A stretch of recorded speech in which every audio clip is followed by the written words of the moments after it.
ভাইরে ভাই, এই ভিডিওটা সম্পূর্ণ দেখেন, হাসতে হাসতে আপনার পেট ব্যথা হয়ে যাবে। ওরা দেখে নিয়েছে।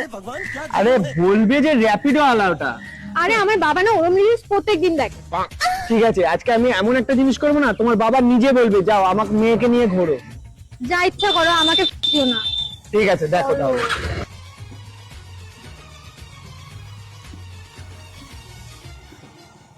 रुको जरा सबर करो। বলছি ম্যাডাম, টাকাটা। বাবা র্যাপিডো।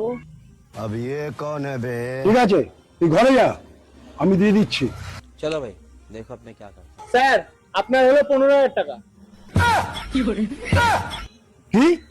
15,000 টাকা র্যাপিডোতে? আরে হ্যাঁ, উনাকে তো আমি গত 3 মাস ধরে কলেজে নিয়ে যাচ্ছি, কোচিং এ নিয়ে যাচ্ছি, 1 টাকাও তো দেয় না, বললো আস্তে আস্তে দিয়ে দেবে। বলছি বাবা, ওই কিছু ডিসকাউন্ট কিংবা ইএমআই তে দেওয়া যাবে না? আরে আমি তো ম্যাডামকে বলেছি মাসে মাসে 500 করে দিলেই হয়ে যাবে। খুব ভালো হলো বাবা। চল মানা, এবার থেকে পড়তে যাস, কোচিং এ যাস, যেখানে খুশি যাবি এই এর গাড়ি করেই যাবি। হ্যাঁ, বলছি বাবা, ইএমআই সুবিধা যখন আছে, আমাদের 2 মেয়েকেও তুমি একটু দেওয়া নেওয়া করতে পারো।